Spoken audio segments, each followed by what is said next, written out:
ભરૂચ જિલ્લામાં નાસ્તા ફરતા અને કોર્ટ વોરંટના આરોપીઓને પકડવા માટે ચાલી રહેલી ખાસ ઝુંબેશ અંતર્ગત ભરૂચ શહેર સી ડિવિઝન પોલીસે છેલ્લા 1 વર્ષથી પોલીસને થાપ આપી અલગ અલગ શહેરમાં નામ બદલીને છુપાઈને રહેતા સજા વોરંટના આરોપીને ઝડપી પાડી જેલના હવાલે કર્યો છે।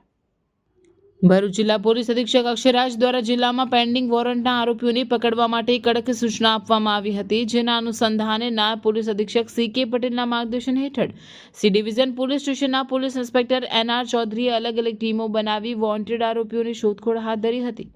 આ કામગીરી દરમિયાન સર્વેલન્સ ટીમને બાતમી મળી હતી કે જંબુસર ફેમિલી કોર્ટના ક્રિમિનલ કેસ નંબર 175-2025 મુજબ સજા પામેલ આરોપી વનરાજસિંહ માધવસિંહ પરમાર, ઉંમર વર્ષ 30, રહેવાસી નવીનગરી, ભોલાવ, ભરૂચ, છેલ્લા 1 વર્ષથી પોતાની ઓળખ છુપાવીને નાસ્તો ફરતો રહે છે। આરોપી પકડાય નહીં તે માટે સતત રહેઠાણ અને નામ બદલતો હતો, પરંતુ પોલીસે હિંમત હાર્યા વગર તેની પાછળ તપાસ ચાલુ રાખી હતી।